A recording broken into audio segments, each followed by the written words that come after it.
Good afternoon and welcome back to Smoke and Mirrors presented by the Sports Hit List.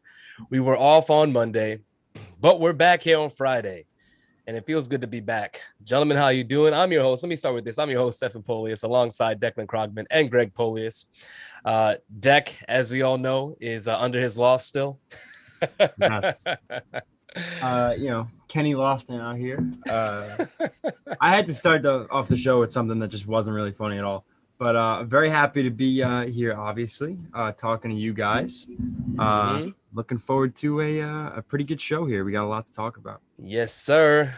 Greg, how you doing? I'm all right. Your background is so damn bright. Like the sun is literally shining right into here. Yeah. You must have said a prayer because Jesus is coming through that right there. It's the equivalent of like looking at Morgan Freeman in Evan Almighty. It's not Evan Almighty, Bruce Almighty. There it is. I mean, I'll take Evan Almighty. What? Evan was the sequel. It wasn't as good, obviously. That one had Steve Carell. Yeah. So Greg, you're doing well. I'm doing well. I'm excited for the show. It was a good week. It's been a good week so far. I've been in and out of group chats, and Greg, I know that you are someone who's very active. One, in all the group chats you're in. Two, in the sports hit list streets. Greg runs the streets, bro. He runs the hit list. The thing is, whether he's on the streets, it's Henny Greg, or he's just out here patrolling, making sure that nobody's stepping out of line. He just does it. And he's have like a gripe. Curtis Sliwa of let me just not. But no. So Greg, you have a gripe, right? That has transpired over the course of the week. And we were talking about it beforehand. I want you to get it off and let the people know what exactly is going on behind the scenes in the sports outlet streets. Absolutely. So the last time we were on last Friday, I sent out an invitation to Travis, one of our other sports hit list contributors, to be on the show on Monday. I'm going to have to say Travis McKay is absolutely disinvited and never allowed to come on this show ever again, because Travis is probably the worst football mind in the entire sports hit list group. I'm going to go out on that limb. He is not invited back until he gets it together. Now, is this include your famous enemy, Paul Akese? Oh, yeah, definitely. 100%. Wow. 100%. So the guy who thought Cam Newton had a better year than Josh Allen last year. Yeah. Travis is neck and neck. Like, Travis has done enough where he has entered that territory. That. So just to give you guys a little background knowledge, right? We're all in a fantasy league together. And Travis, first of all, also, shout out to my boy, Karan. Karan, I love you. Worst trade in the history of fantasy football, by far. Not even close. What is his trade now? Yeah. So Karan, I have no idea what it is. Karan traded George Kittle and Mark Andrews for Jonnu Smith. 2 tight ends. Because Karan has Gronk and he traded me Kyle Pitts. So he had a bunch of tight ends.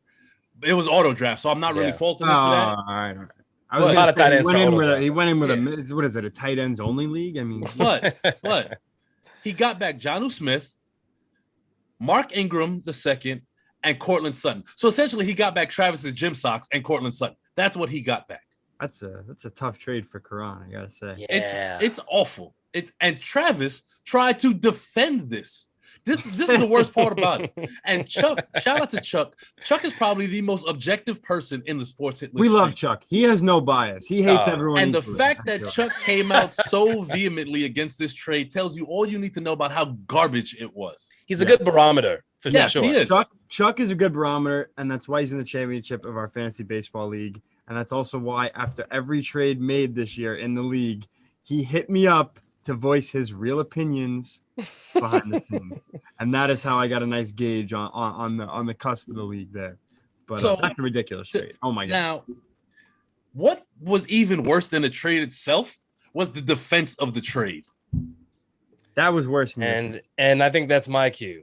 Absolutely. Okay. All right. Here we go. I'm gonna share my screen real quick so you guys can see what it is. Whoa, that Greg was. You got a PowerPoint over here. So I thought Travis tried to walk back what he said about Cortland Sutton in a different group chat when he said, oh, well, he's just the number one wide receiver because he's the number one on that team. When we all know in fantasy, wide receiver one doesn't mean you're just the number one on their team, because no one will ever refer to Jamison Crowder as a wide receiver one. That's just not it. So Travis stated that I asked him, because I was curious at his ashishness, is Cortland Sutton a proven wide receiver one? To which he responded, in this world, he is. Now, Steph and Deck, has Cortland Sutton done anything in his 3-year career to warrant wide receiver one status? No, I mean, I think it could be consideration, but honestly, with their situation in Denver, I have a hard time in fantasy looking at him as a wide receiver one. He has one good season under his belt, over 1,000 yards, I think 6 TDs. He gets the volume. He would get the volume.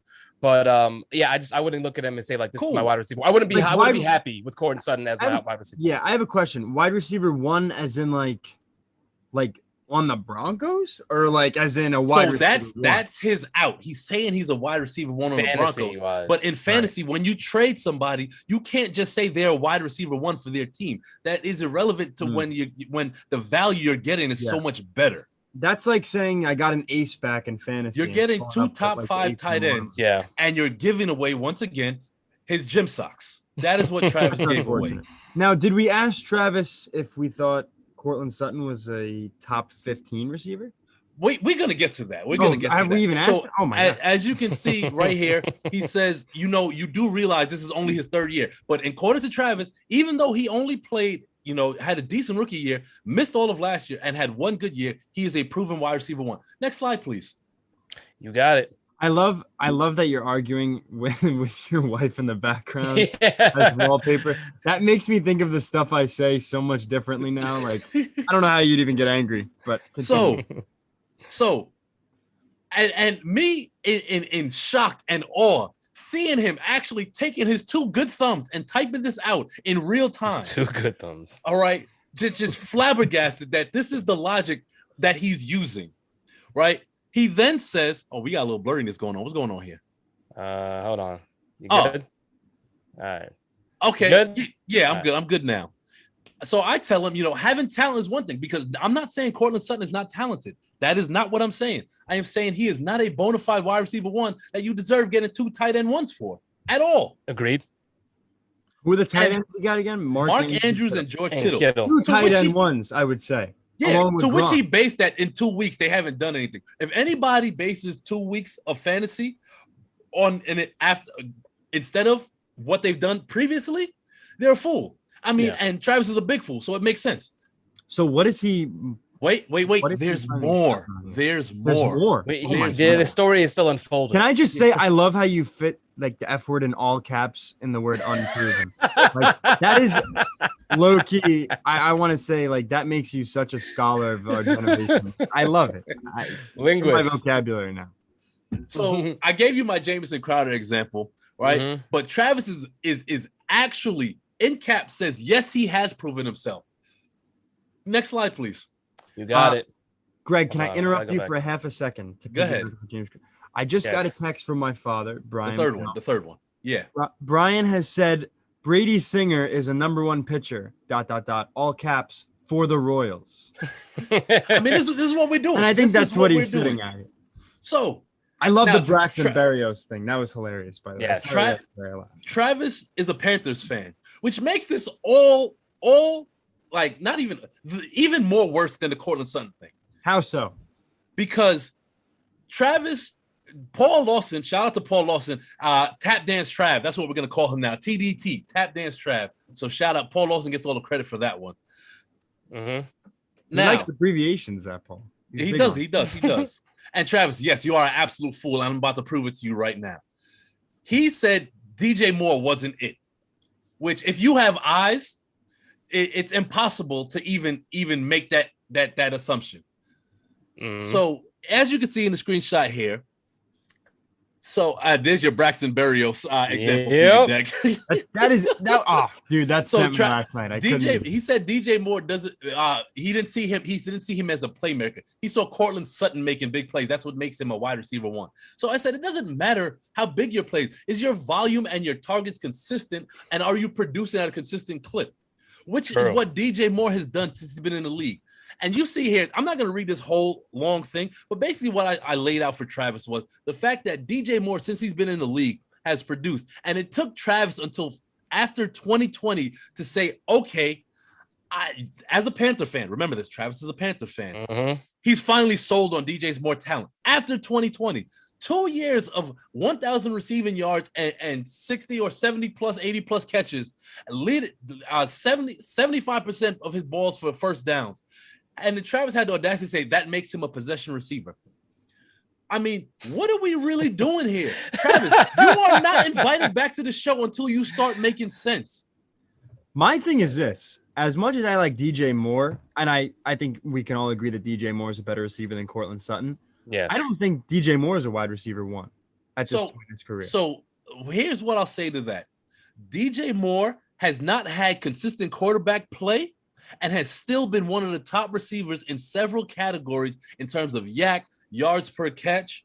And he had Kyle Allen for a year, which he still went, I think, 87, 11, 75, and 4. Yeah. Which says Kyle Allen started off all right. But what I'm saying is that speaks more to DJ's Yeah. talent than Travis's point. I'm sorry, did you just say DJ's talent? I'm not used to hearing that come out of your mouth. Yeah, definitely not the DJ you're Oh, talking okay. about. All right, Not even close. Can I at least get LeMahieu for Christ's sake? I mean, geez. Maybe. When we talk baseball, I got Daniel Jones is talented at fumbling the ball. That's You know what, we all Steph? know that. Why don't you stop? All right. I'm not doing this today. It's You set Friday. yourself up for that. You just threw No, you threw it off the I'm- backboard for him. I just thought it was funny. No, I didn't. He Danny didn't slam fumbles. dunk.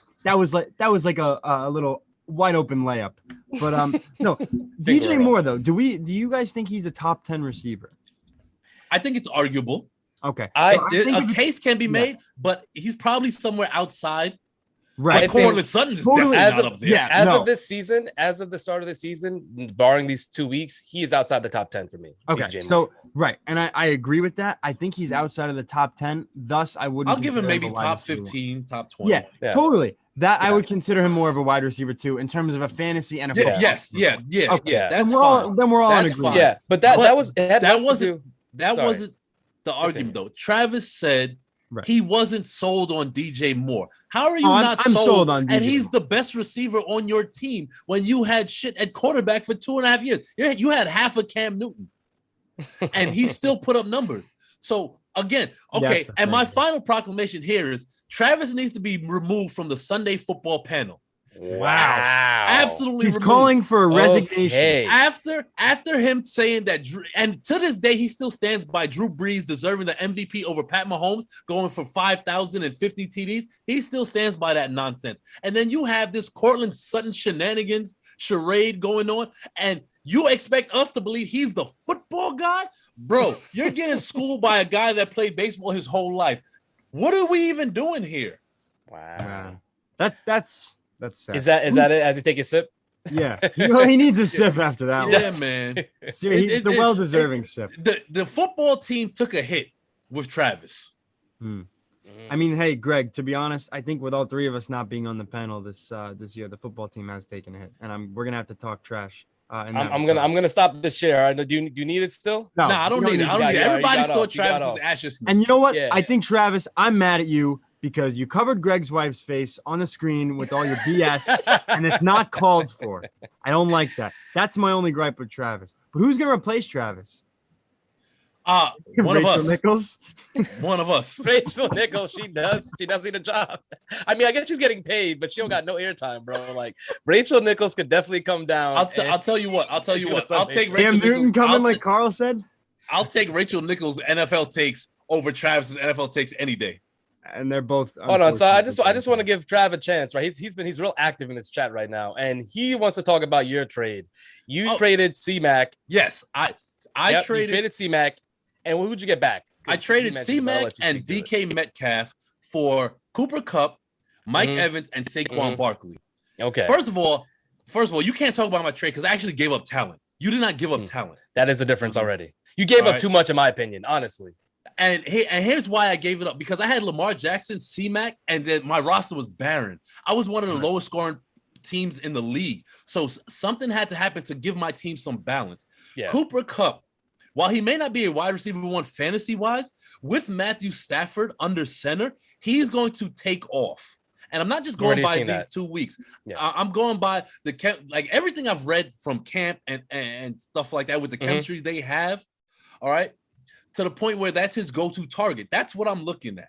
I think apology season's in order from Paul Austin about Matt Stafford. Oh, it's gonna be already, bro. Already. I gotta say, another point for us over football, the football team on Sunday right now. Seriously, freaking! I remember we got into that debate in like. Yo, this is crazy. Travis is saying stop saying what he said when his words were on the screen. His words were on the screen. Well, did you ask him for proof? Did you ask him to put his text? Travis talks himself in circles and then has the audacity to say nobody knows and understands comprehension at his level. Travis, you comprehend less than Paul Akizzi at this point. All right, I mean, in this we're digging deep and we're going low. I mean, these are all low blows. In this matter, in this particular matter, Travis cannot talk about my trade. I do. I think he's a great guy. I like Travis. I like Travis. He just makes some really, really bad football takes. And this is one of them. He makes some bad takes. All right, fine. But honestly, we all make bad takes. You know, there's nothing new. I mean, there's bad takes and then there's Travis takes. Sure. All right, there's bad takes and then there's a Cortland. Somebody tell me why Drew Brees deserves MVP over Pat Mahomes besides Travis. That I couldn't do. Yeah, but to defend that's how Travis, you know it's a bad take. To defend Travis on behalf of the sports hit list, he breaks down X's and O's like nobody else in the group, in my opinion. That's my opinion. I'll give him. You know what? Paul Lawson was right. Travis should stick to playing guard because that's what he's good at. He was a hell of a. I think he was a defensive lineman too. Whatever he was, evaluating receivers ain't it. Evaluating skill talent is not it. So. Wait. One more. I'm sorry. One more. Mm-hmm. Both of our teams are 0-2 in this league right now. With the trade I made, my team is going to finish the year better than Travis, guaranteed. And he's going to have to come on his show and apologize for all the smack and tell me that he has bad takes. And if his team finishes better than mine, I will go on our show and do the same. Well, if you have your way, he won't have a show to go on. See, I don't think Travis is going to get canceled because of something he said about a Broncos wide receiver. No, he won't get canceled. Yeah. He should be placed on administrative leave though. Yeah, I heard Andrew Vanich is going to want to bring him on the show to talk about Cortland Sutton though, because he's a big Broncos fan. He's always looking to talk about that. Hey, listen, it is we love Travis. So I'm big on that. Hold on. Wait. We got more. Yeah, we got more. We got more. We got bingo. We got action. Action. Oh my God. Good reference. I like it. Too much fun, guys. We're having too much fun. Half an hour into this, dude. We're almost a half an hour into the show, and we started a little late. We started about 10 minutes late. That was on us. We are sitting here in New York. I guess you guys are in the city. I'm in. Actually, I don't even know where I am, if I'm being honest. No, I'm playing. I have no idea. What is it called? No, seriously. We are talking about DJ Moore, a receiver who played the Texans, and we're talking about Cortland Sutton, a receiver who's playing the Jets this weekend. I mean, Cortland Sutton's gonna go off. I know it. He's not. Yeah. It's not any team going against the Jets will. He's not. It's not that he's not talented, but in the context of the league and fantasy, what he was using to support it was asinine. Now he made the trade for Andrews and Kittle. Yes. Yeah. Oh, so he did it. So we can't sit here and beat up Travis. I mean, he is. That's why I told my boy Karan it's one of the worst trades in fantasy history because he has Sutton in another league. Sutton had a big game, and I'm assuming he wanted Sutton on his team in that league. But you could have gotten so much more value for those two guys coupled together. I mean, you could just trade one. Wait a minute, guys. He made this trade for Kittle and Andrews. Travis made the trade. Okay. Yeah. Can we both be in agreement? First of all, I have 2 quick points to make. Can we be in agreement that Kittle and Andrews are the 2 best players in that trade? Yes. Oh, yes. Okay. Absolutely. Andrews is better than yeah. It's not even close. So I have a theory. I just need both of you to just give me a second. I got you. There's a lot of back and forth been going on here, and a lot of Travis slander. probably the most Travis slander this Sports Illust has seen. He better in be one here. sitting. There better be a surprise that he's here. We have a surprise guest. Oh my God. And I don't know who Mr. Wide Receiver 1 is, but it just might be the man himself, Mr. Sunday, Mr. Sunday Football Show, Travis. Where's that video, sir? Woo! Excuse me? Oh, no video. We just got the audio. That's all right. Oh wait, I didn't do. Hold on. Let me. Damn. Hold on. How long you been doing this, bro? You really ruined the review. I'm on the move. I'm Damn, he had to move. call for the car. He couldn't even wait for the. Oh my smoke. God, I'm guys. on the move. Okay. Travis, that is such a nice T-shirt. Such a dad shirt. Yeah. Deck, hold on. Deck doesn't want no smoke. That's why he'd be. No, nice guys, Travis is a nice guy. I have a theory that I know what Travis is doing. He is scamming everyone. He doesn't want this trade to get vetoed. Oh, no, it already went through. No, my trade already went through. Oh, My it went trade through. already went through. This is let the man speak. All right. Let's start from the beginning with my trade here, okay? Mm-hmm. My trade was a I love legit trade for the simple fact Cortland Sutton was the key piece, okay? Because I do believe he is a wide He is the key receiver piece. one. He is the He key is the piece key of that trade. piece. Yes. And if you got to take the whole thing in context. If you look at the person's team that I trade with, Yes. they have no legitimate running back. So he needed So garbage. therefore, He needed trash. I sent them Mark Ingram, who is not a RB1, but Barely he's the RB2. lead. He's the lead. You're right, but he's the lead back in that offense and gets the goal line carries. And That's it's a better trash than anything. offense. Hold on. Anything better than what the current person had. Okay. Yeah. Okay. So guys, let me give you. I'm No. not Wait. saying No. you had That's your context. time. That's context. You Whoa, had Because your time. hold on. You had your time. Go ahead, I'm Travis. not Wait, finished This is Trav, great. give it a second. I love this. Greg, calm down. Wait, no words. I'm talking. All right. All I want to say is Whoa. Travis is right. You were talking for a while. You're Let right. the man spit. Write down what you need to write down, and you can respond to him. But let the man Copy. finish. Taking Travis notes. is already sweating. And then too. I threw in a tight end because the man already has Son Gronk. said I threw in. He already has Gronk and Darren Waller. So I sent him a case of emergency tight end just in case somebody gets injured. One of his Not tight Waller, ends gets too? injured. Exactly. So, hold on. Is Evan Ingram tight end one in this league? What the hell? For some reason, this guy drafted 5 tight ends. He drafted Logan Thomas, Gronk, Waller. The best tight ends. He has the best tight ends. Kittle and Andrews. For some reason, this was his strategy, I guess, to try and trade them. It was auto draft. He didn't do it on purpose. But you have to set your okay. auto draft to get every one of those tight ends, though. You know what I'm Right, saying? that Like, doesn't even make sense. I think this was his It's really strategy. hard. Right. Nobody has that strategy. What is this league? If this is a 12-team league, like, are we trying out Exactly. Jason Witten on the retired list to be the tight end? What is going on? Okay, so therefore, I sent him these players. Mhm.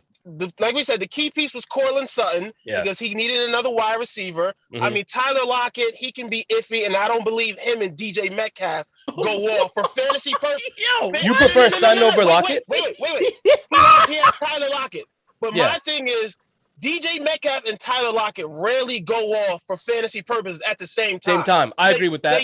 They usually kind of alternate. So I told him, hey, you can't depend on that. You don't know when he's going to have that. Here's a consistent wide receiver 1 who's going to get all the targets. You really did a lot of heavy lifting with consistent. Now Judy's out though. So Right. But that doesn't help. my opinion, Cortland Sutton is still the wide receiver 1 in that offense. With Judy there, Yes. I don't think he gets the target share. I think Jared Judy gets the higher target share. No, I think it will be Cortland Sutton because he's always been Jerry Judy. It's always 1 year before. Last year, right? you had He's always had the freakish physical ability, and he has bigger red zone capabilities, in my opinion. You think he's bigger than Judy? Yes, he's bigger than. They called him Baby T.O. when he came in the league. No. I'm just saying, like, the way that they used. Who called him that? The way that they used Judy last year. When Cortland Sutton was in. I didn't hear that. I think he went to T.O. Yeah, switch over. Time out. Geez. Hold on. They were saying that I need him to finish because he's digging himself deeper. I haven't heard these Baby T.O. lines. If anyone in the chat, when he was in camp, there was a report I thought it was a stretch as well. But show me the wide receiver facts. I'm gonna use it right now. It was a stretch right now when his rookie year in camp. Yeah. But from a physical standpoint, he's a bigger red zone target in my opinion than Jerry Jeudy. That's just my opinion. So therefore, yes, was there some heavy lifting on my part? Definitely. Yes, but hey, like I said, Cortland Sutton, I believe, he'll prove it this weekend because he's gonna go off on the bum ass Jets. So therefore, everybody does though. There's nothing I new. think any of us would low-key go off on the Jets. I mean, they got the wrong Lamar Jackson at corner. Actually, they cut him now. But I mean, can we just set the scene for a second, John? Hold on, let me just move on to Greg's trade. Greg had the nerve to sit here and say, I made this magical assumption or whatever, or after week 2. You traded CMC after week 2.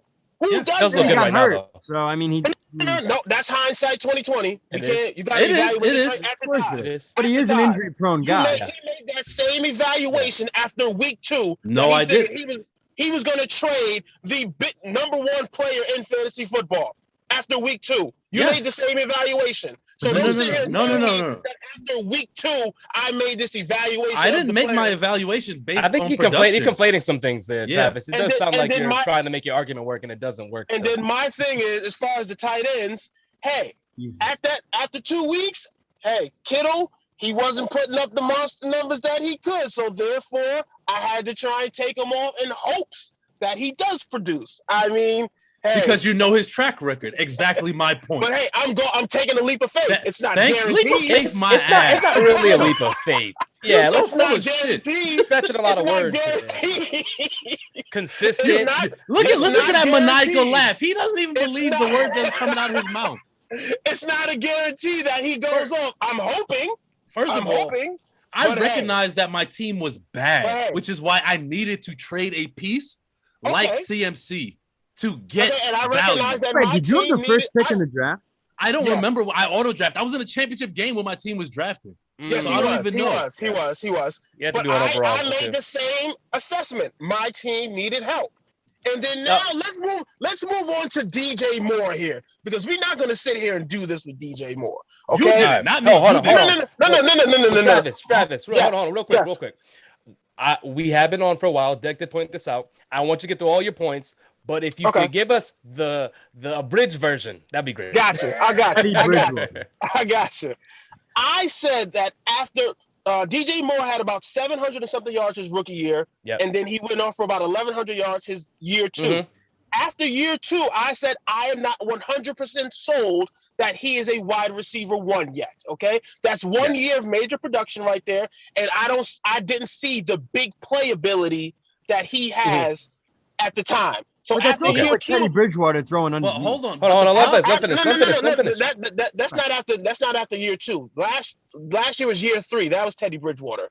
Yeah. After year 3, when he put up another monster year, that's when I sat there and said, okay, this guy is legit. Yeah. That is what I said.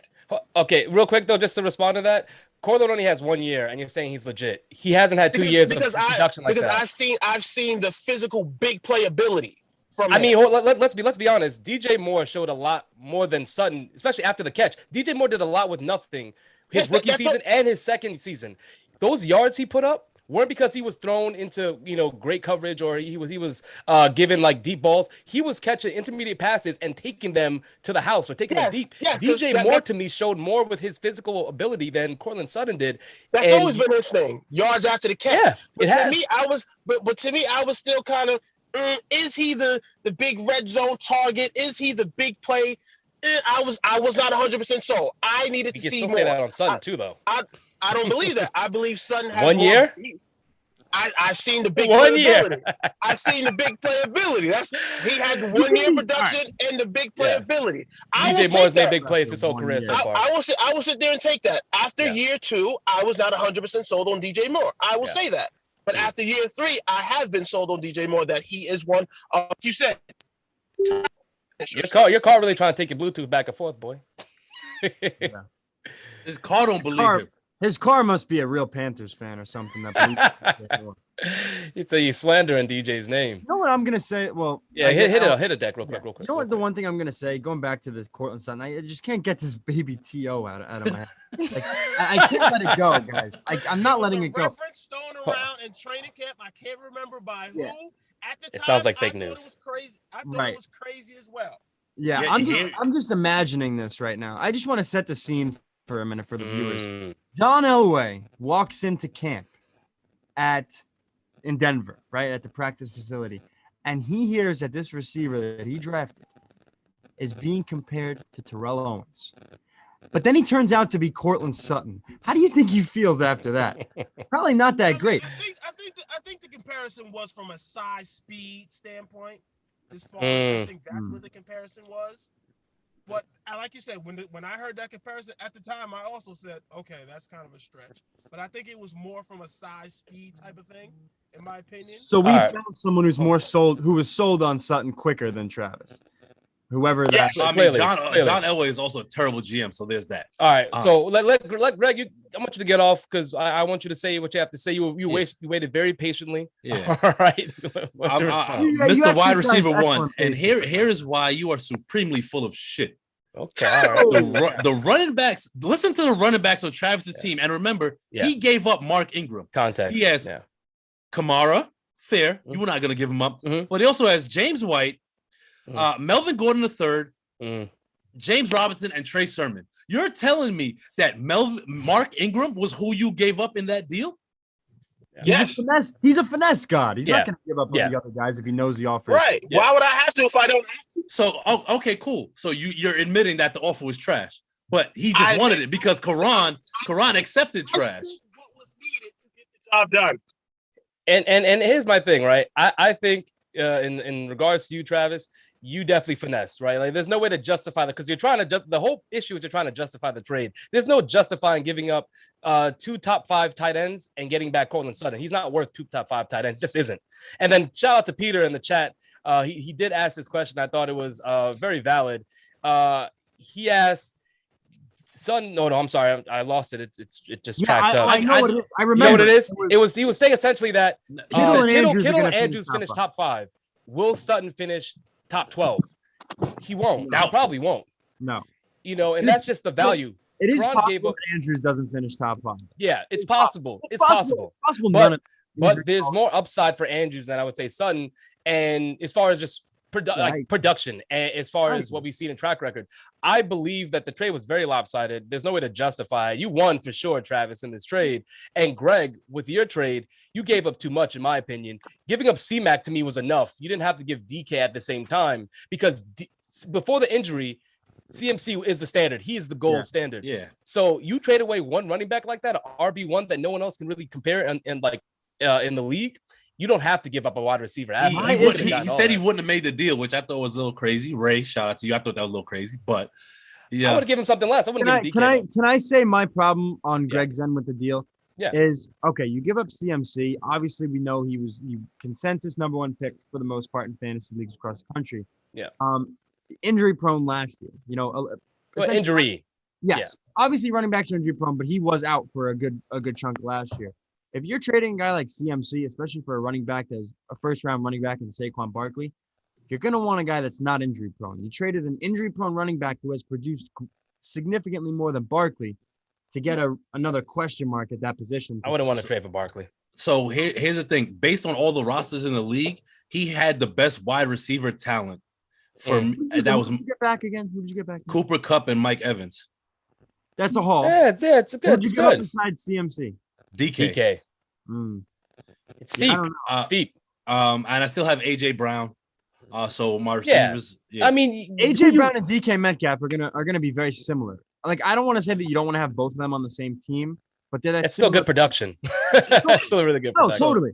But it's very similar. And the reason I took back Saquon is because it's in hopes that he gets back to what he was.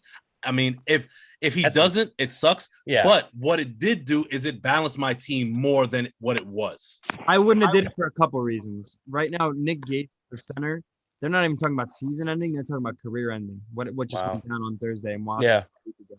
So that line is horrible. I mean, take it from me. I'm a Giants fan who watches my team fail to score double-digit points half the time on Sunday afternoon. Reasonable deck. Wow. So No, but it's seriously, guys. Let's look at this. Hold on, real quick. Peter, stop sending me garbage trades for AJ Brown. Send me something good. Peter's got to show some sack and be somewhere between Greg and David Stern. Like, he can't have this in his league.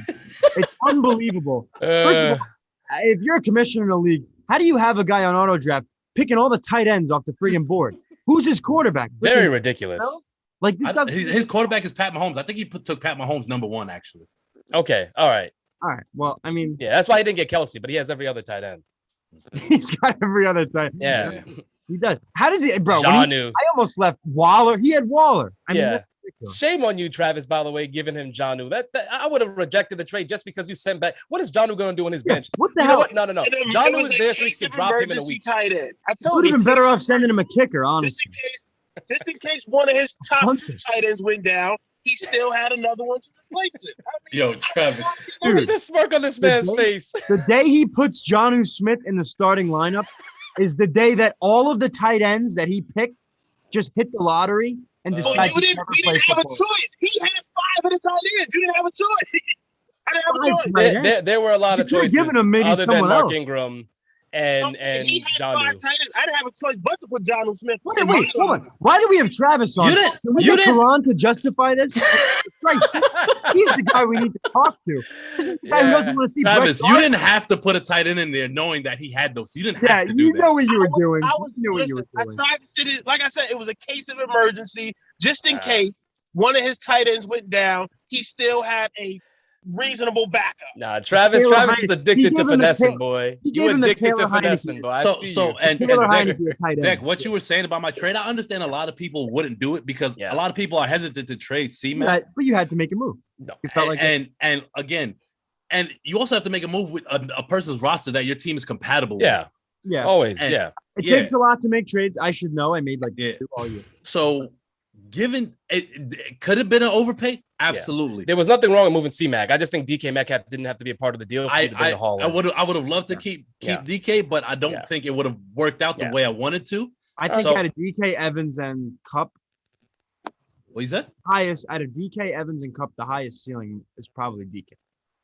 Yeah. You know, he hasn't produced so far. I think this year it's Cup. You really think? Wow. I haven't heard, but I mean, I've been very high on the Stafford Cup thing since he was signed. You know what? I'm not going to give you too much for that. It's hard to. He's big on Stafford. So if he's believing in Stafford, I respect him sticking to his guns. Speaking of, when we get to that, you're going to see how much I believe in Stafford. Oh, he's going to pick him to win them. I think I picked him to go to the Super Bowl and lose to the Bills. I had to pick the Bills, you know. I mean, real quick, Mr. Wide Receiver 1, if you're still there with us, you're muted right now. This is a surprise to everybody that's on the show right now, and the guests at home, the audience at home. Are you gonna stick with us, or you gotta head out? I'm good. What else we talking about? I got some time. What's up? Oh, you got some time. You got time. But I don't know when we talk baseball, he got a dip. Yeah. When I go baseball, I'm out of here. The day that made me upset when I saw Travis was the day that Carl asked everyone on the Football Sunday show to predict the World Series, and Travis responded by signing off and leaving. So I really don't. Listen, I'm upsetting. I'm not here for baseball, guys. It is what it is. You're not here for football either. I was gonna say, according to Greg, you barely here for football. That's not nice. He's trying to get you off the Sunday show. So unnecessary. But he did say you can never be on here. You did find your way on here. You weaseled your way in. So we're gonna let you stay for a bit, talk a little football still. Thursday night football just happened yesterday. All right, we got to see the Panthers at the Texans. And dude, his Panthers are 3-0. I mean, you should be on cloud. They are 3-0. All right, we have a Sam Darnold who, because they're the first game this week, leading the league in passing yards, 888. Say it for the people in the back. 2 300-yard passing games with 3 TDs in the air and 3 TDs on the ground. That just shows you how bad the Jets are, right? Like this is, and we spoke about it from the beginning of his career that they haven't put the pieces around him. We don't know what he can be. They have gone against some soft defenses. He has not seen a challenge really yet. However, he has played very well up to this point and hasn't given anyone a reason to doubt him. I want to say his connection with DJ Moore, talking about DJ Moore, looks really good. I believe that DJ Moore takes another step this year with Sam Darnold. It just looks so. They're synced up. I think so. At this point in time, I mean, listen, obviously we know Sam Darnold's unproven. A lot of people are going to overreact and say, oh, yeah, this is all Adam. I mean, all right, maybe it's not an overreaction to say it's all Adam Gase, but they're going to overreact and make it out to be Sam Darnold. It has a lot to do with Adam Gase. Of course. And the Jets organization. I'm not saying it doesn't. I'm just saying a lot of people are going to overreact and say he's this great quarterback. Yeah. Listen, we got to see. He's going to go through the gauntlet here, face some NFC East teams, which isn't really the gauntlet, but the Cowboys have been good. And he's going to see some better defenses. After the Cowboys not a good defense, but yeah, he's going against a better team. Right, yeah. Exactly. He's going to have to score with Prescott and that whole offense, which is a gauntlet even when Zeke is really not there productively. But the one thing I'll say about Sam is that, hey, he got a nice little change of scenery, and I think this is the best quarterback in terms of pure arm talent, and really the best quarterback since DJ Lamore has been in the league. For the Panthers, really is Sam Darnold, because I like him over Teddy, I like him over Kyle Allen, I like him over Will Greer, and I do like him over Cam in that last injury year in 20. Yeah, his first year 2018. Does that sound right? I want to see Sam. No, DJ Moore. Sam's was 2018. Yeah, it was 2018. Yes, it was 2018. So now Sam is paired with somebody from that draft too, and he's got the Robbie connection, and he's got the coach that really, Greg, I think you said it earlier. I forget where you said it. But Sam is with the coach that he should have been with from the beginning. In Matt Rule. So yeah, I do like that. I'm not going to belabor the point about the Panthers because I think we all agree that Sam is in the right place for Sam. But I want to go back to something you said about the Jets, Steph. And I looked up something today. The Jets drafted 7 straight defensive players, none of which are still on the team, before they drafted Sam. They did nothing to get any offensive talent. And then the year after they drafted Sam, they had the first, I think, a top 5 pick, and they drafted Quinnen Williams. After trading away Sheldon Richardson, I think it was a 6th overall pick, maybe. Yeah, trading away Sheldon Richardson, the guy who played Quinnen, who plays where Quinnen Williams played, and it's just a mess at the top. Mm-hmm. Leonard Williams also really. They took the best available at the 6th spot. That's what it was. But the problem with the best available, when you do that, you're not building addressing needs. Yeah, 100%. You're not addressing needs. 7 straight players on defense, and you don't have a top defense. That's what it was. And then, furthermore, the Gase thing, because it wasn't it was Todd Bowles and Adam Gase. Yes, right. Todd Bowles was one bad. season with Todd Bowles. One season, and Todd Bowles was not a good coach. Right, he's a great coordinator, not a good coach. He's an excellent coordinator, but he's a Norv Turner, really. Just to give you an idea of how bad Adam Gase is, like the question has to be asked: why did he keep getting hired? Shout out to Kevin Clark. I was just going to read that. I'm so glad you just says, you think the Gase thing is a funny little meme because Travis, can't hear you. Because Tannehill and Darnold improved post Gase, and because the Broncos won the Super Bowl immediately after he left. Then you see he left LSU after 2002, and they won the national title in 2003. Then you realize how deep it goes. But there's more. There's more. He says, I regret to inform you, this is not a joke, that Adam Gase's Michigan High School Marshall won the state title in the first season after his 1996 graduation. The man is a perpetual loser. And the Jets hired this guy thinking we were going to get somewhere. Hey, failing upwards. Continue failing upwards. The shoe fits. Seriously. I mean, Adam Gase and the Jets have done about the same in the past 50 years. And I know, Steph, you feel my pain as a Jet fan, as a fellow Jet fan. The garbage we have to watch on Sundays because they don't put talent around these guys. And actually, I'm happy for Sam. I want to see Sam do well because he deserves that. He was given nothing here, nothing. And he deserves to go out there, be surrounded by actual top-notch NFL talent, and perform like the high draft pick he was. Agreed. Trav, what you got for us? Okay, I mean, for the Panthers fan, it's great to see us 3-0. I mean, we came out. First of all, I hate to give him a shout out, but Paul Ezekiel, we don't want you on the bandwagon. As soon as you join the bandwagon, we get 2 major injuries. We don't want you. You bring bad mojo.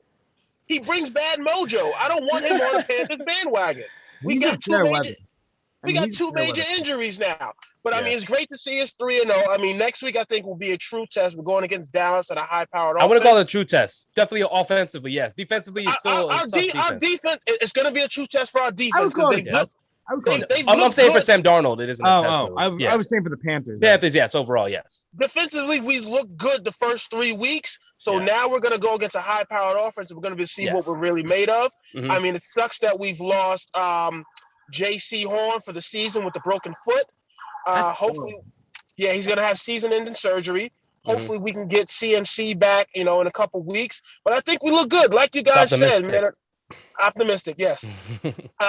One man's trash is another man's treasure. I mean, you guys at the Jets didn't know what to do with Sam Darnold. You're a mess from an organizational standpoint. You didn't know how to build around the young man. You didn't know how to nurture him a little bit. So he came on down to Carolina, got some weapons behind him, and he looks good, man. He looks great. As you say that from your car in Pennsylvania.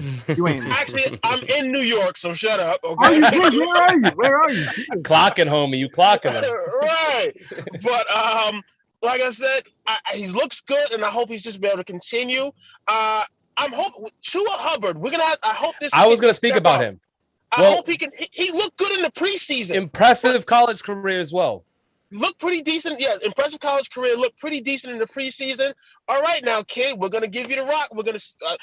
In no way, shape, or form am I expecting CMC type production, but we're gonna need you to be able to step up there. All right, kid. Well, I mean, here's the reality. The reality is Mike Davis filled in for C-Mac last year and was serviceable. And I think he's more talented. He was exceptional. He was better than serviceable. No. He was really good. I think he did well. He did well for fantasy. I just remember the numbers for fantasy-wise. He was very good. I think he did a job. He wasn't phenomenal to me in real life.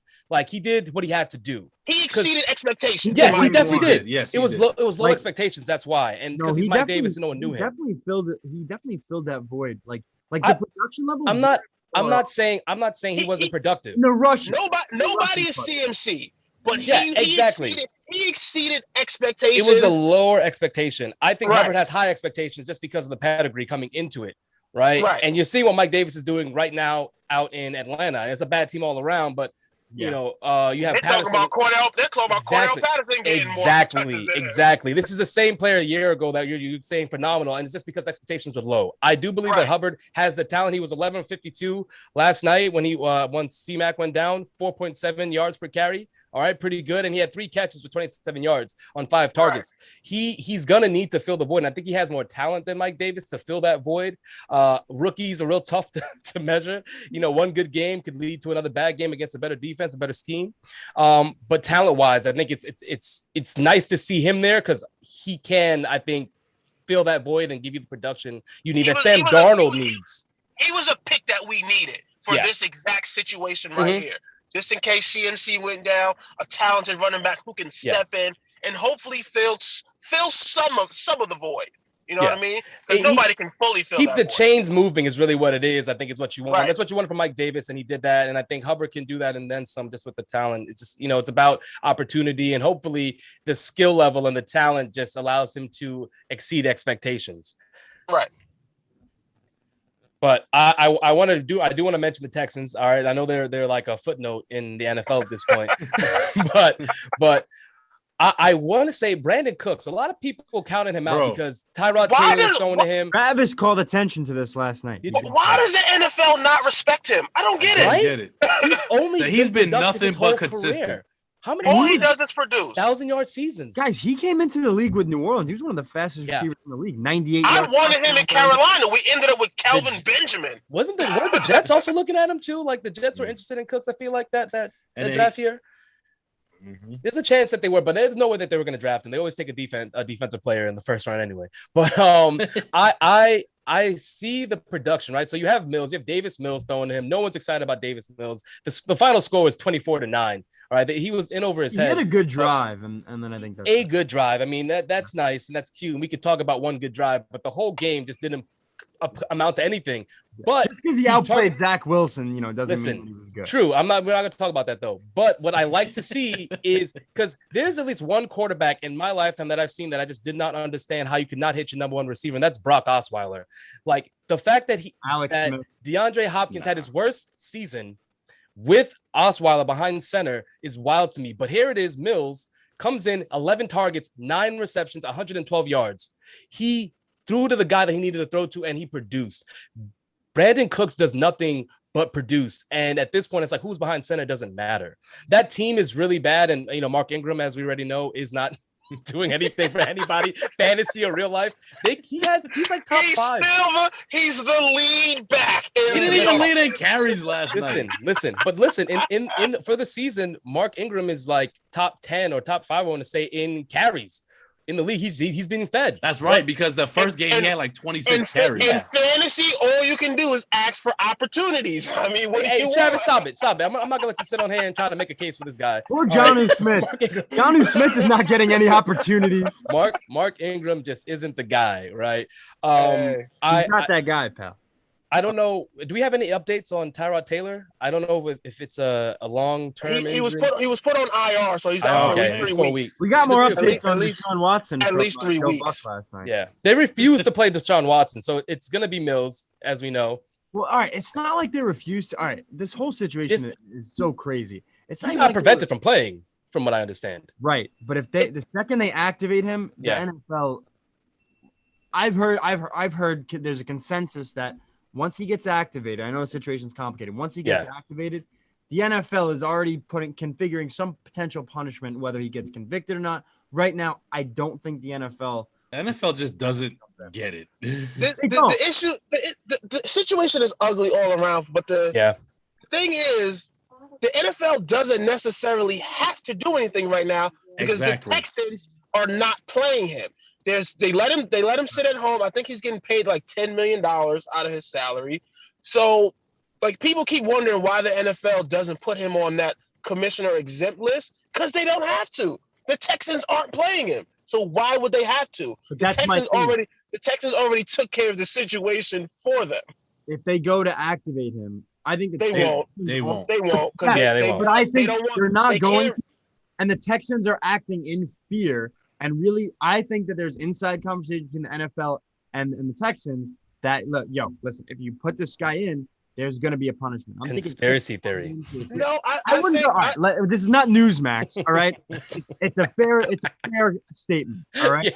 I think both sides, as far as Deshaun Watson and the Texans, have come to the conclusion like, hey, he doesn't want to play for them. They don't want him to play for him anymore. Play for them anymore. So at this point, we all know he's going to be traded, so we're not going to risk him getting hurt. It does make sense. Trade. Yes. And especially in football, right? Like a quarterback getting hurt, whatever the injury might be, that's a precious piece right now. His value has not decreased, right? It may be a hint of it because you don't know what. True. It definitely. Once the dust settles from the situation, we'll see. I think once we know what the NFL does, we'll see what the NFL does. But I do think that the interest is still there. The price hasn't changed really for the Texans, which is why we're seeing that he's still on that team.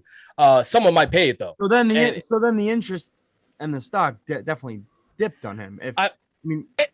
It's pending. I think it's pending. I don't think it's dipped. I think it's stopped. There's no one that's willing to pull the trigger because they don't know what the NFL is going to do. Once they have that understanding, then they will move forward. But I don't think the price has changed at all on Deshaun Watson just because of the investigation. That's why the Texans have. Yeah, yesterday's price is still today's price. Yes, right. But once the dust settles and he comes out on the other side and it's clean, then the price will change. Okay. Yeah. Well, what if that's a year from now, though? Like, I'm not doubting that Deshaun Watson can come back 2 years from now. Yeah. The top 5 quarterback that he was the last time he played. Of course. But we don't know when this is going to end. We don't know when it's going to take off. Tony Busby could be under center in like 3 weeks. I think next year. I knew that would get Greg a little bit. I think next year is when this comes. He was my target audience. Yeah. I heard a report somewhere that next year, if they were to try and sit him like this, they got to pay him like $30 million. So therefore, you're not going to do that. Yeah. So at that point, you have to make a move. At that point, I think this year. Because it's beneficial for you, for the Texans, because if you trade him now and potentially he plays, he decreases the value of the draft picks they get in return because he's going to help the team that he's on. So, I mean, it's beneficial for them to at least wait till after the offseason at this point. So I think he probably just sits on the shelf this year, to be honest with you. Yo, shout out to our comment section. Which is crazy because he's a top 5 quarterback. 25 years old. 25 years old. Is not playing. Like he's 4th on the depth chart. That is nuts to me. That's kind of where we live in. Greg, what's the got nothing to do with football. I mean, it doesn't. But Greg, what's the comment section talking about? So Garrison Garrison said Trav over here frauding about Mark Ingram. Listen, I never tried to sell him as an RB1. For moments like this, each one of us need a blue cap, and we just need to take off whatever we wear and put a blue cap. Nah, boy, you just need a cap. You just need a cap. Stop the cap. Thanks for the memo, guys. The lead back, not an RB1. The lead Don't play back. word. Don't come on here and play word games with us, Travis. That's what I sold him as. I'm done giving that any life. All right, it was bad. We know it's bad. Travis, you went and you ransom, homie, and it's okay. You got a king's ransom. It's nice. You got 2 tight ends that anyone would love to have on their team, and you go and do what you want with them. You have a wiggle room. You can trade one of them now. You got a trade piece. Hopefully they produce. I mean, Hopefully, shut up. He doesn't care. Listen, and you know what? You know what's so funny about that? Whether Jonnu Smith becomes a top 5 tight end this season, or whether he, God forbid, goes on IR tomorrow, it's going to have really no impact on Karan's team. No, he's got his tight ends. Not one bit. He's got his tight ends. I hope he start. If he's starting anybody, he's 2-0. Somehow he's 2-0 with that roster. Tyler Lockett went off for 2 weeks, and he has Pat Mahomes. Okay, right. You know what though? You know what I read yesterday? A team that would be 2-0 right now. I saw that. Quarterback Daniel Jones, running backs Cordell Patterson and Jamal Williams, receivers Mike Williams, Marquise Brown, Sterling Shepard in the flex, and tight end Rob Gronkowski. So listen, we've seen a little bit of a weird, a weird start to the season. We have. So speaking of the season, Travis, still talking football. You can stick around. You don't have to drop on us without saying bye. So I want to talk about Sunday. Here, right? No Irish goodbyes. I want to talk Sunday football. Some marquee matchups. I was going to start with the Giants, but I'll let that sit for a bit. We not can a get marquee to them. matchup. No. Part is halftime. It is because both teams are both 0-2. They're both bad teams, so it's marquee to me. It's marquee for New York. yeah, real funny. All right, real funny. Who are the Giants play this week? Falcons. Tennessee. Oh, yeah. Listen, if the Giants can't race get to the bottom against the Falcons, we got it. Travis, hold on. Save it, because I want to start with Washington football team and the Bills. All right. I want to get, and I'll start with you, Trav. What is your take? Who do you have in that matchup? I do like this matchup now. It's that defense with that offense where Antonio Gibson, who has not got going yet, he really hasn't been the running back we expect him to be. He has been efficient, though. That's the one thing we can say. But who do you have in this matchup, Washington versus the Bills? See, you put me on the spot. Wasn't ready to make a call on that game yet. Well, you jumped on the show. That's on you, bro. I haven't studied the tape here because Carl's going to put this on the You're not going to do pick'ems this, for me. all right? Carl's going to put this on the pick'ems for me right here. But I feel like I'm leaning towards the Bills on this one. I think they got a big W against Miami last week. Taylor Heinicke, I mean, he did look good last week.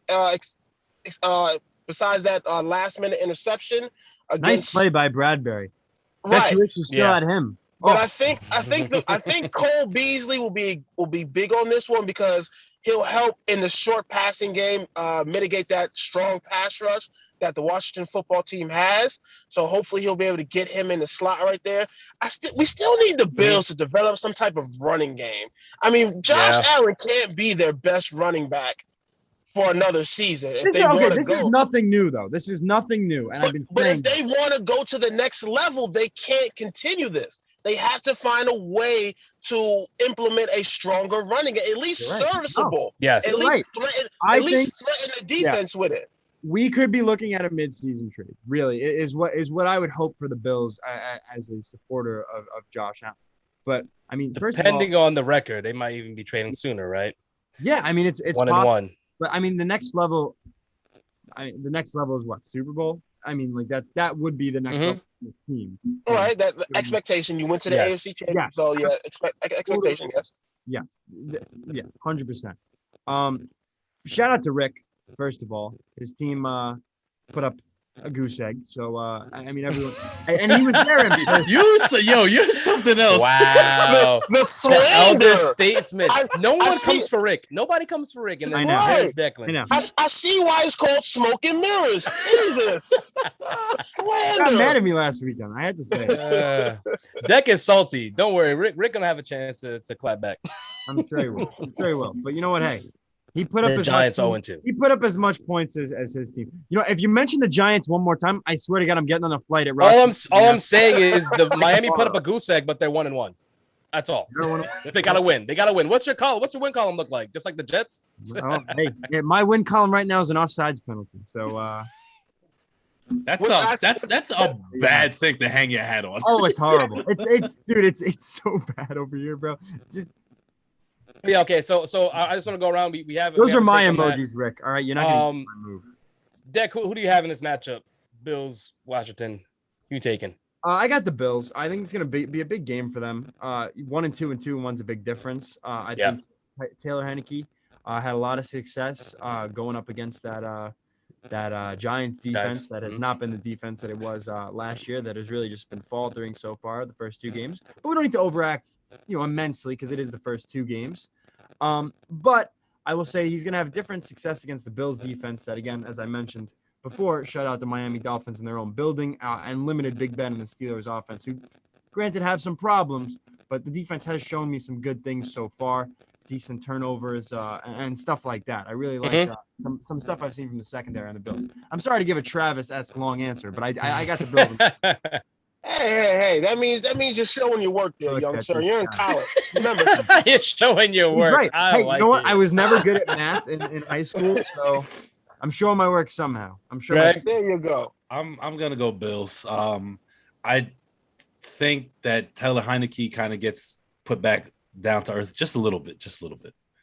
But yeah, no real analyst. No analytics behind this, no real stats other than I want the upset. I'm going Washington. I think Washington. I can't imagine Antonio Gibson not going. Like, it's been 2 games so far. This 3rd game, I just think they have the game plan for him to have using him in the passing game more, because McKissick can, and we've seen McKissick been dynamic in the passing game, but to me, Gibson has that extra gear that McKissick doesn't. Ron Rivera, he hasn't been given the ball in space the way he needs to. He manages running backs differently. Like, it's weird a little. Like how we managed CMC.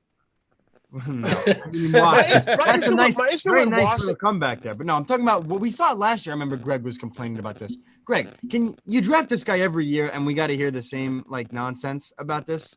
I mean, you're not wrong, but you talking about Gibson? Yes. Didn't you have him last year? No, we have him in a keeper league. Okay, all right. Yeah. Apologies. You do have him. I'm high on Gibson though, but regardless of that. Yeah. I'm high on him too, but he's not getting in touches because that's how Ron Rivera managed. He had 20 touches in the first game. He had 13 in the next game. Yeah, for sure. Roller coaster is unnecessary. Rick has clapped back with 3 consecutive comments in the chat. He said, my only issue with Washington is Trav, go. Their pass rush is still strong, but that back 7 has not looked very good. A lot through the first 2 weeks, teams have put up some points on them. So they got to get that together. In my pass rush hasn't gotten there enough. I feel like though. Washington's defense and the Giants' defense last year, both defenses that finished top 5 and essentially upgraded in the offseason, so far have shown the complete opposite and are on the downward trend. I mean, this is a team guys. For all the Daniel Jones slander that goes on in this chat, I mean, he shredded them, put up 30 points on them last week on Thursday Night Football, and Justin Herbert had his way with them also. So my issue with the Giants, they're kind of like a no-name defense on the Giants. Like, the only guy I think I can name is Leonard Williams. I think that's the only guy on that defense. That's the only guy you could name on the. That's bad. Okay, this goes back to my point. What is this? Right, here we go. Travis, why would you do that? Why would you do that? This goes back to my point. I'm sorry, you brought This him up. goes back to my point. Apologies, this is the football guy that says the Giants is a no-name defense. Cool. Nobody knows who Logan Ryan is. No one knows who that guy is. Can I proceed to name the entire Giants defense out of spite? I didn't know he was on that team. Like who else? Ladies and gentlemen, your sports hitless football guy. Who else? Martinez, he's that linebacker. Brandon Martinez. Who else is a playmaker on that defense? Oh my God. Okay. James Bradbury. I mean, Peppers. Yeah, it took you. Did you forget how good James Bradbury was? You saw him in front of your eyes. from the television in Pennsylvania to the Carolina turf, you saw it in front of your eyes, and I'm very upset. And so when you guys mentioned Giants until now. When you guys mentioned Jabril now I'm going in. Is he even out there making plays? I mean, I haven't heard his name a lot. Dude, I haven't heard him Jabril since Peppers. the trade Hold in on. Cleveland. Jabril Peppers. I see him still on punt returns. I mean, Oh, no, he's not on punt returns anymore. Guys, Jabril Peppers is the reason why the Giants won the Odell Beckham Jr. trade. Not are we still going with that? The Browns have made the playoffs and the Giants haven't. With Odell or without Odell? Stop it. Come on. He wasn't even. The Browns are a better football team with Odell, period. Yeah.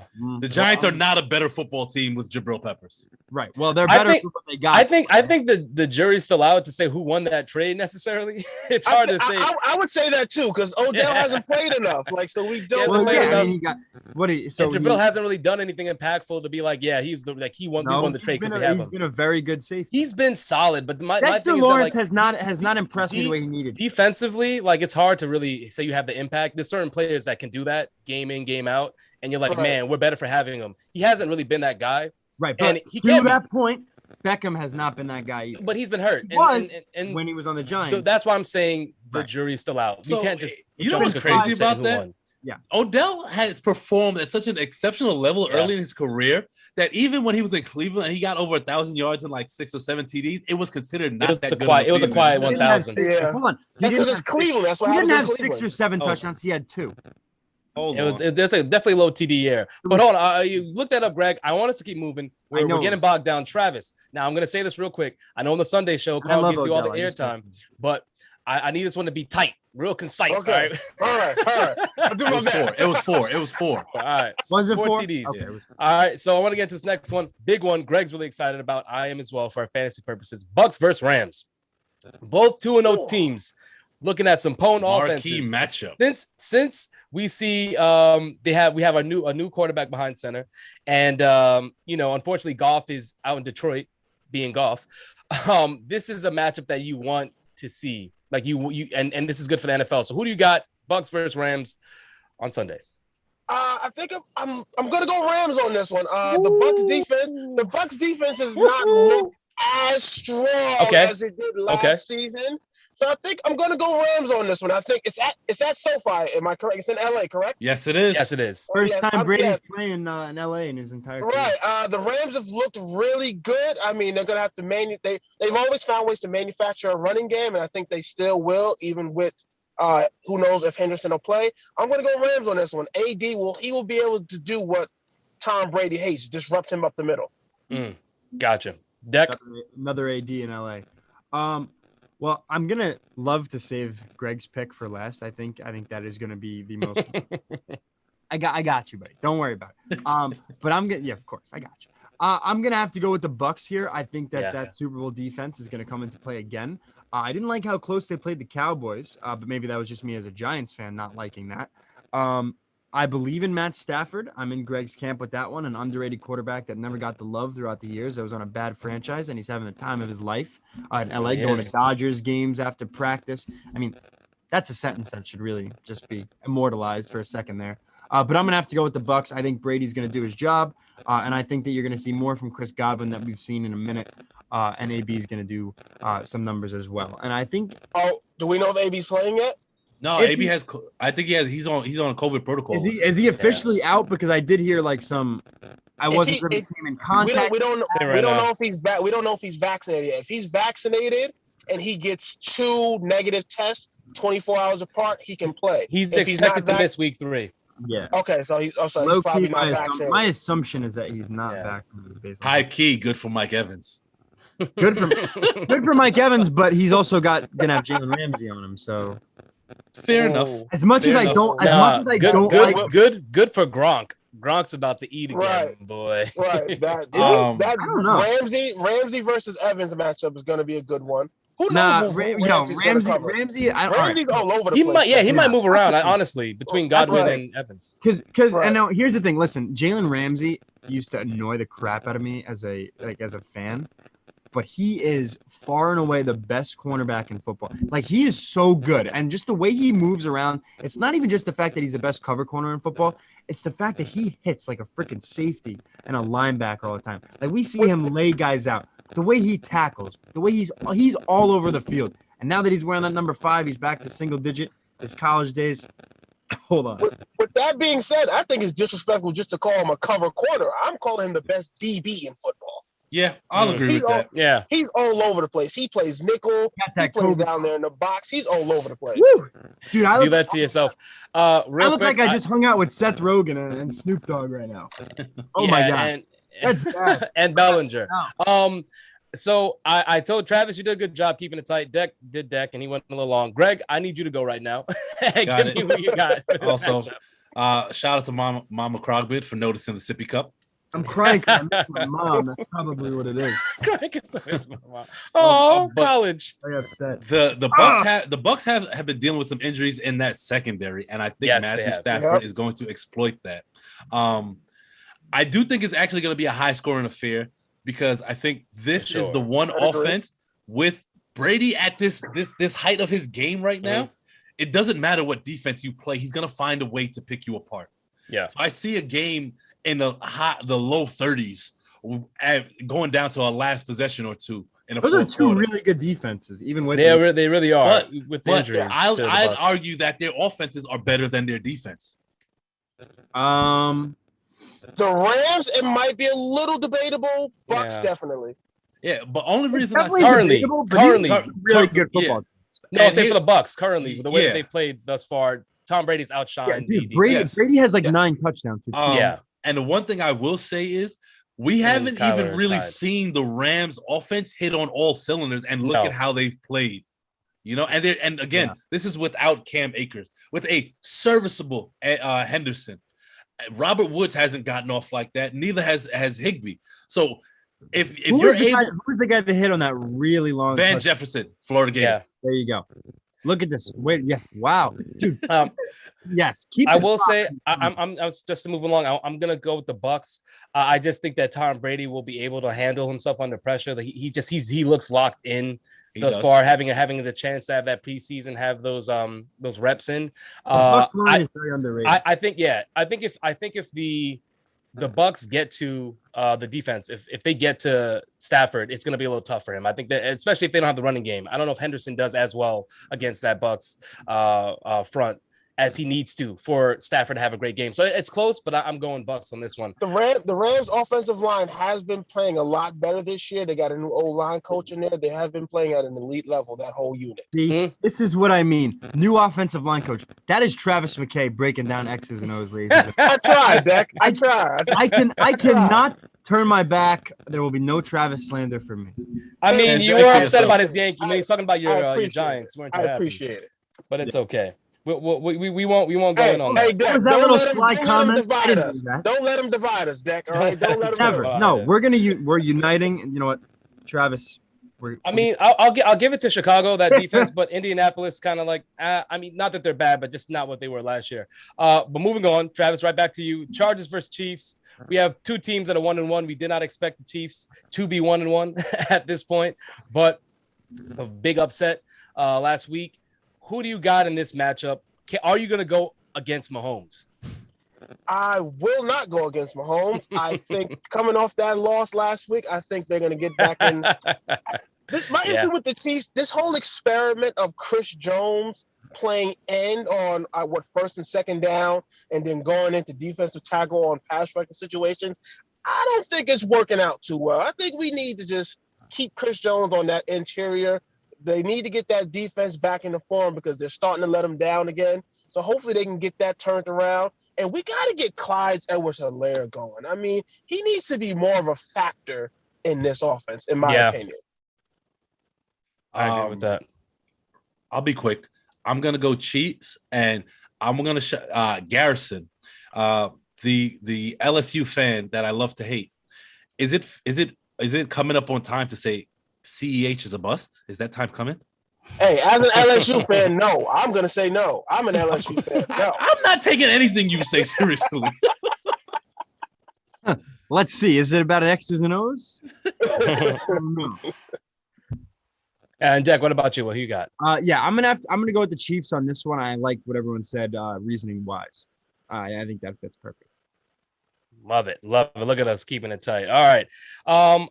And honestly, this is more a shout out to Manny and for the Raiders just being the team that they are. I wanted to mention it. When we came into the season, honestly, we all shat all over the Raiders. They are 3-0 right now. I'm sorry, 2-0. 2-0. Don't be giving them extra wins. Well, after this week, though, they're going against Miami. Don't disrespect Rick like that. Come on. What did I say? Rick knows what it is this weekend. Rick knows what time it is. I'm so glad I didn't pick them to go to the playoffs. Where's this game at? Is it in? It doesn't matter. Jacoby Brissett is under center. No, Raiders are home. I'm a believer Even it if does. Tua's The under Miami games in September with that heat and humidity, it can be tricky. I do. No. Back? No, he's gone. I was saying even if he was under center, it would be a different game. 100% be a different game. Definitely be a different game. Definitely a different game. But they're at the Raiders, if I'm not mistaken. Okay. Yeah. Does anyone on this panel have Miami winning? No. Is anyone on this panel delusional? I mean, the guy next to you is. The guy next to you definitely is. Greg tends to have his moments, but hey. Look at this. Let's get a delusional circle of everyone just calling. All right. So that was a real quick one. Manny, shout out to your team. Everyone had them out and they're grinding. Yeah, seriously. Shout out to the fan zone. Hold up. Shout out to the fan zone, but also shout out to Keyshawn Johnson because he was on First Take. Yo, you're right. A. Smith.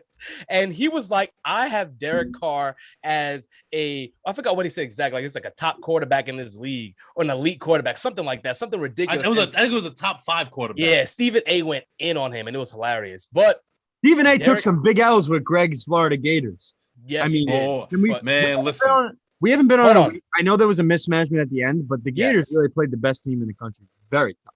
Very tough. So we need to have a segment dedicated to that next week. We could do that next week. But in regards to Derek Carr and Keyshawn Johnson, he deserves his flowers real quick on that because Derek Carr has given the Raiders every chance, every opportunity to win. He's been really great for them. I don't think he's right, Keyshawn is, but so far he's looking good. Carr was good week 1, but it took some mistakes for them to win that game. He did, but I think as far as putting up the numbers, he has put up the numbers. And that's end of the day what counts as well. I want to move on to the Falcons and the Giants. 0-2 teams, baby. Like who of these awful teams is gonna come out with a win? So, oh my God, awful. That's what you're doing right now. I am so sick of you right now. Like. Well, how did we go in an hour and 26 minutes? I'm going in on you, bro. I'm going in on you, bro. All right. Hit me. Bunk bed deck. Love it. I love it. Wow. Hold on. What is that? You're in the dorm with the bunk beds deck? Oh, it's a law. Right? It's a law. Listen, you can call it what you want. Bunk bed deck is what it's going to be now. I did everything in my power to avoid that dorm room. Don't say that. No, that doesn't sound good. Yeah, you got that. Yeah. Yo. That's not good. How do we pick up from there? Yeah, hey, go for it. Yeah, first of all, Rick in the comments, the Falcons are going to cook. Yeah, well, he also took the Dolphins last week, and they lost 35-0. That's because the quarterback got hurt. Hey, let's not do that. Dak, give us your take. Give us your take. The people want to know. I'll stick with a. So, I think the Giants are going to ball. Obviously, it's Eli weekend, so shout out to Eli. Well, the Giants are a better team. Eli weekend. What's that? I don't know. Eli weekend. You didn't know? I know he had an Eli weekend. You haven't heard this? I'm in Rochester and I'm hearing this garbage. And you're. I don't. In fairness, I don't care about Eli weekend. So you should care about Eli weekend because he's one of the greatest quarterbacks of all time. I legit don't care. Okay. I wouldn't even care about Joe. We're gonna leave that one alone. We're gonna leave that alone. All right. The Giants should have won last week. Leave it on the shelf. Don't leave it on the table. Leave it on the shelf. Dexter Lawrence to jump off. Continue, Deck. Your Giants are gonna ball out against the Falcons. Continue. Yes. I feel good about them. Jones looked good last week. And I genuinely feel pretty good about what this Falcons team hasn't showed. All right. Do you guys not know that Eli Manning's getting his jersey retired on Sunday? And then he's didn't know that. He's getting inducted. No, nobody was tuning in for that. What the heck? Guys, what is this? Are you kidding me? Did not know. What is Rob Manfred running Giants PR this weekend? Nobody knows. I have not seen that anywhere. I haven't heard it Bro. anywhere. Guys, No back pages has that. Like it's not happening. Eli Nobody's Manning, talking about Eli it. Manning has a whole ESPN Monday night show. We haven't heard. this is horrible. He's getting inducted into the Giants Ring of Honor. I don't even Congrats to him. Well deserved. Congrats, well yes, deserved. congrats to him. Well deserved. Eli Manning. Congrats to him. So you got the Giants. You think that they're gonna go off. DJ did well last week, so you're high on the Giants. DJ has been good so far this year in the short time that we've seen him, and I think that's going to continue. I think the Giants defense is going to show up. Bradbury on Ridley is going to be the matchup. He got toasted by Terry McLaurin last week, and Matt Ryan has not shown us good things so far this year. Looks like that error is going to kind of get pushed aside. Arthur Smith's looking for his first win.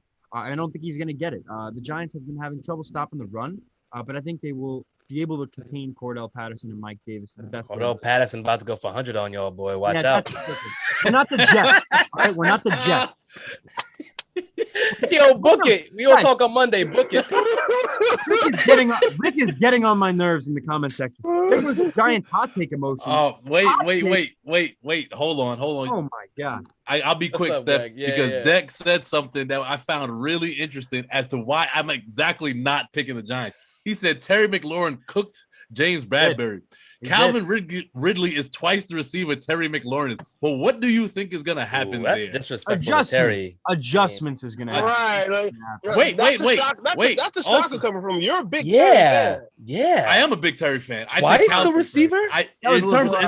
In terms of ability, not necessarily production. I would say more. Ridley has the wouldn't even production. say that. I would say Ability is Ridley where they match up. Right. I would say Terry McLaurin is way faster. I would give Ridley the route running ability in the Fair enough. technician wise. Okay. Semantics. I don't think it's twice as many. No, but twice as many was just Right. rude. I think you can It say was that- rude. Yeah. It was rude. It was Yeah, hyperbolic. yeah. It was rude. That was All right, disrespectful. listen. Wait. Hold on. All right, Hold go on. ahead, go ahead. Dex in his bag. Give him a second. No, I'm under my bed. Not only You in a that, bag underneath your bunk bed. not only that, There we go. you're gonna have to deal with a tight end that is physically better than Logan Thomas, and we all know Giants linebackers can't cover. So Yeah, I mean, hey. yeah, and I think that's gonna open up for Mike Davis and Cordell Patterson to eat out of the backfield, not in terms of running, but in terms of screen passes, things like that.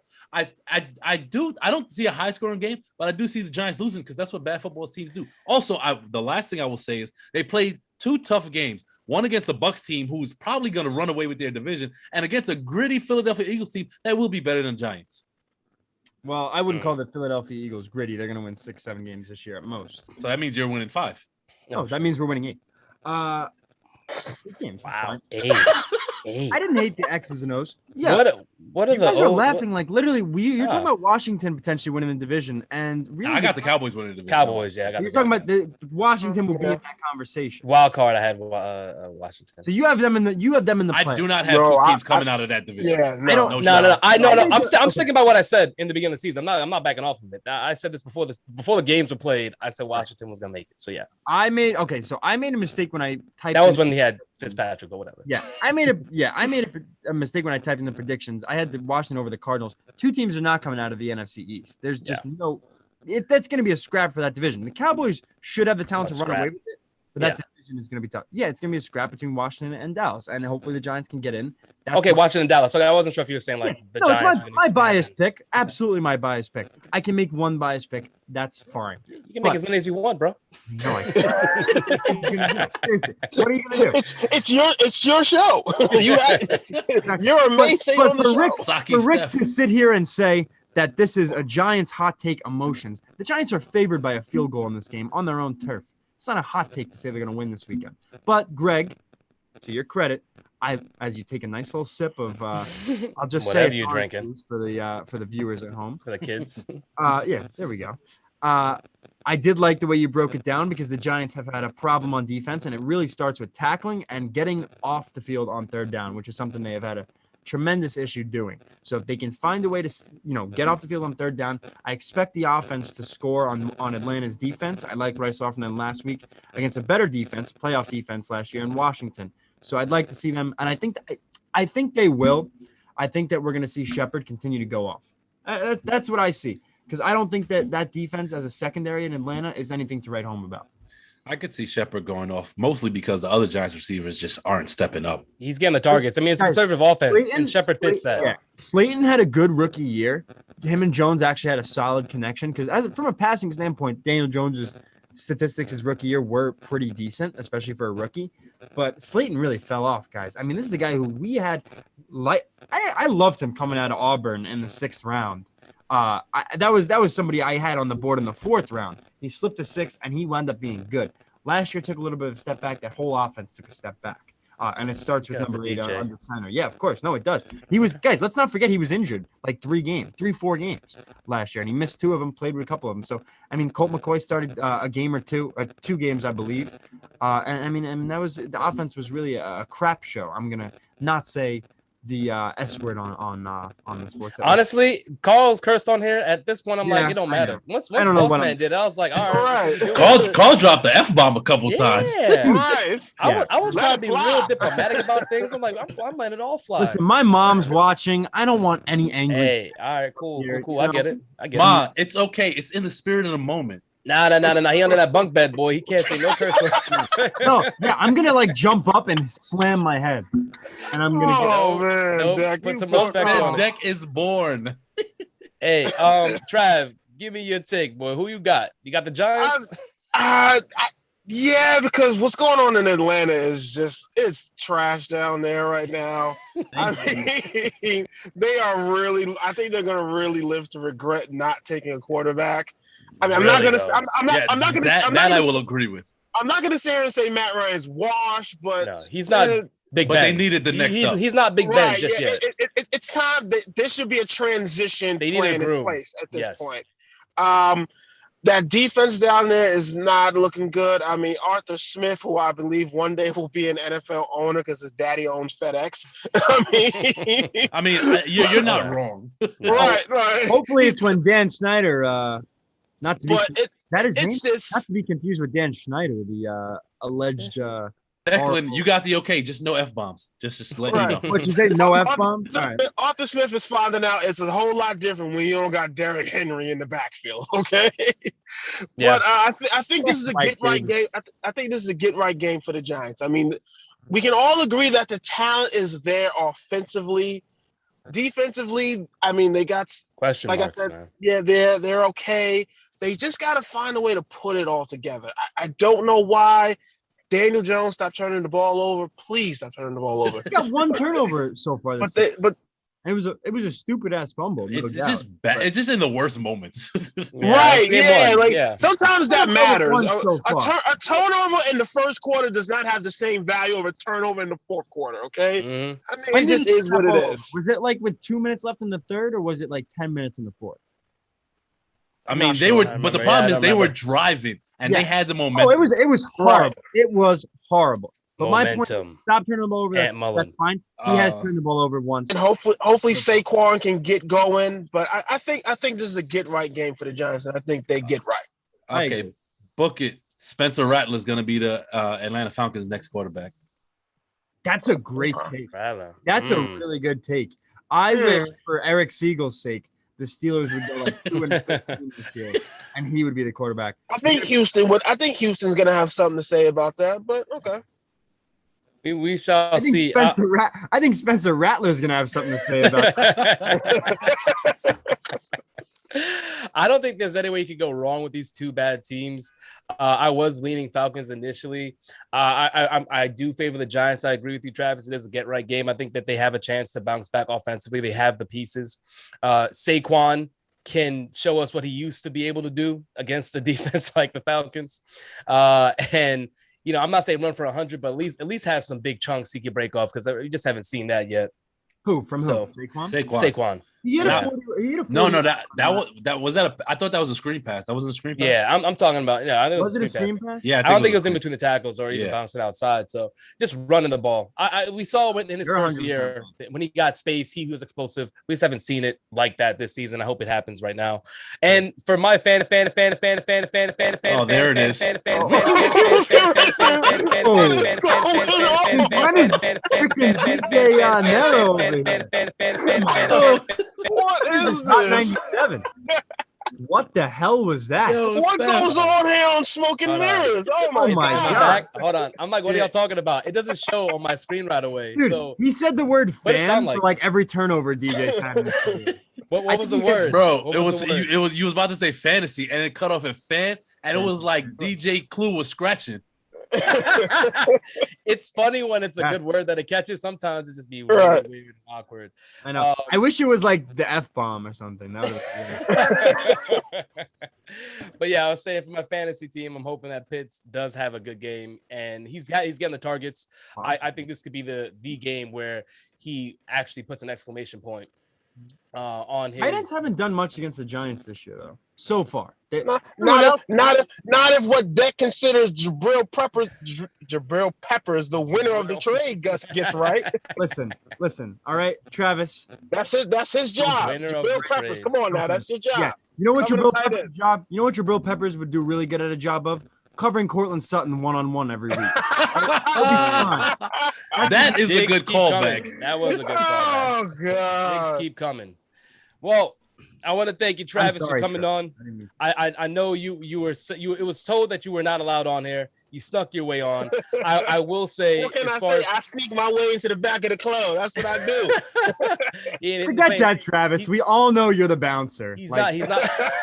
You're bouncer material. I was about to say you're not paying any cover that a charge. few Like- times. An offensive guard and a defensive tackle is not sneaking his way into the club. He runs it, all Hey, right. I'm light on my feet, baby. Come on now. Michael Orr isn't gonna melt into a crowd at a nightclub. All right. But yes, Trav, thanks for coming on. Really appreciate you. Appreciate having you. Thank It you. was a good conversation. We're gonna Good have to fun, wrap this guys. one up though. We went over quite a bit. Oh my God. Yeah. And Yeah. then plus, I can't give y'all no more takes. I mean, I got to give people a reason to tune in Sunday for the Sunday football Guys, show. Guys, the Okay, dining hall guys. is gonna close. I'm about to lose a swipe. Can we wrap this up? Oh, whoa, that's important right there. Deck, go. It You is. got to go. Yeah, I know that how boy need to important eat. that is. You got to go. He a grown boy. He need to eat. All right? But yes, that's gonna do it for us this week. Don't forget to like, share, comment, and subscribe to all Hitless content on YouTube, Facebook, and IG. The handle is SportsHL. Again, that is SportsHL. Coming up, we have, as Travis has alluded to, the Sunday show happening at 12 o'clock on Sunday. You get all the hot takes and the ridiculousness of Mark Ingram being good from Travis. Lead back, people. Equally So, as I ridiculous. gotta give him some credit. I mean, he freaking swindled the poor tight end. The man is a swindler. He is addicted to finessing, like I said. So we have that on Sunday. We'll be back again on Monday, 7 to 8, and then you have the Fan Zone at 5 o'clock on Tuesday. Some things to look forward to. You had our picks for Sunday. We're gonna see how they turned out on Monday. And till then, enjoy your weekend. Take care. I'm your host, Stephen Polius, alongside Declan Krogman, Greg Polius, and our special guest, Mr. Wide Receiver 1, Travis. Take care and have a good one. Terrible. Later. Have a good weekend, guys.